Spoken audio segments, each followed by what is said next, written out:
either. There is no way of doing it by the usual math operations. What are they? Addition, subtraction, multiplication, division, or even extraction of roots. Right? Some people are desperate to solve for x. They say, well, I can raise both sides to the 1 over x power. And I've got y to the 1 over x is equal to 2. Great. You haven't solved for x. Yeah, it's kind of worse now than it was, right? So can you divide by 2 on both sides? Yeah. So y over 2 is going to be equal to 2 to the x over 2, and the 2's cancel, and you got x, right? There are those who would believe me if I told them that, but that's obviously wrong. I mean, 2 is not a factor here, it's the base of an exponent. So you can't do that. What do you get if you divide 2 to the x by 2? 2 to the x minus 1, I guess, right? Subtract the exponents with a common base. So that doesn't help either. So there's nothing you can do except what? There's always a solution, right? I mean, I can tabulate input-output pairs. I can plot them. The only thing I can't do is get a nice clean formula.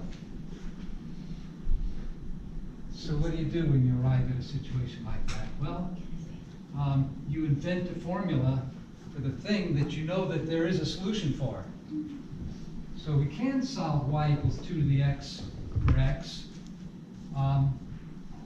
Like, you know, what if it's 13, right? Or in your case with this quiz, what was it? We were solving 13 twelfths to 12t equals 250.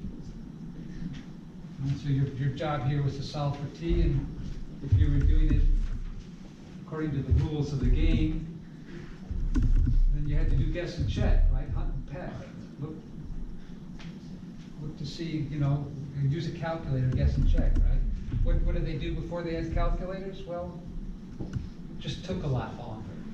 And when they found the answer, like the answer to this, they would write it in a book and keep a record, so the next time they have to compute it, they just look it up instead of recomputing it, which takes all day. So I don't know, what, 2 to the 3rd is 8, that's too small. 2 to the 4th is 16, that's too big. So somewhere between 3 and 4, there's an exponent, which when I apply it to base 2 will give me 13. I want a name for that exponent, so I'm going to say x is the exponent which when applied to base 2 gives me 13. So notice I said what the base is and what the result is, and x is equal to that. Now, so what's log? Well, log is short for logarithm,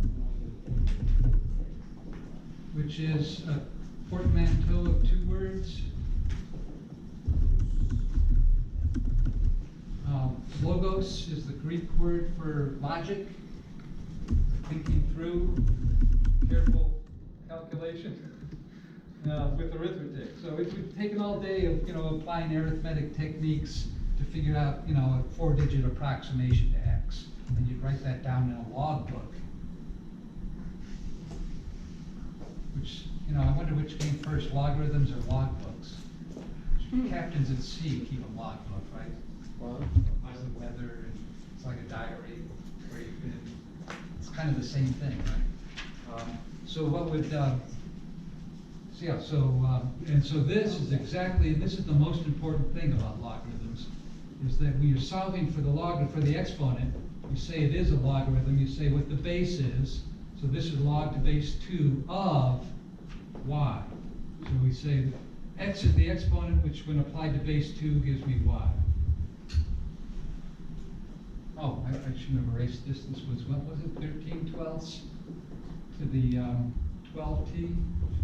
Is equal to 250. So how do you solve that for t?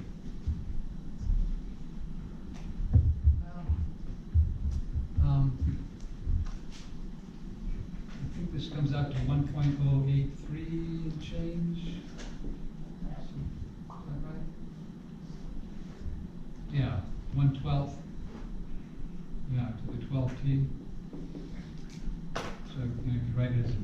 Does that help? Well, presumably then you can set about multiplying this out by itself.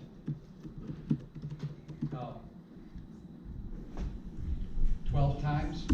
So what's 1 point? Let's do the calculation. Let's take a break here. So we have 13 divided by 12 is 1.083, right? So if we raise that to the power 12, we get 2.61, right? So this is 1.083 repeating to the 12th power to the t power. That's 250, right? So that comes up to 2.61 approximately. I'm approximating here, right? 250. So how do I solve that for t? Well, it's the same problem. So t is the exponent, which when applied to base 2.61 gives me 250. And so the most important thing about logarithms is this equivalence. Now, never mind that the base is 2 here. The base could be any proper base, positive, not 1, right? So here the base is 2.61, so I just put that in the base of the logarithm. So a logarithm is an exponent, right? What exponent is it? Well, the exponent which when applied to this base gives you that.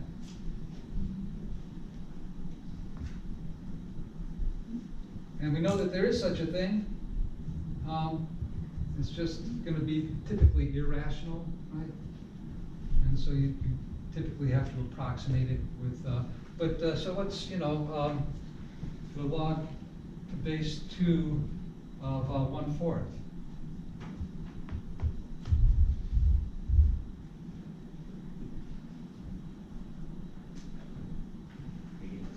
Yeah, right, because that, what exponent do I apply to base 2 to give me 1/4? Well, that's -2. It's the log to base 2 of 1/2. -1. The log to base 2 of 1. Well, that's a nice benchmark point, right? The log to any base of 1 is always 0. So that's true regardless of what your base is. Log to base b of 1 is 0. B to the 0 is equal to 1 for any base b other than the -1, I guess. And so basically, what I'm doing is saying the log. So here, this is log to base 2 of x.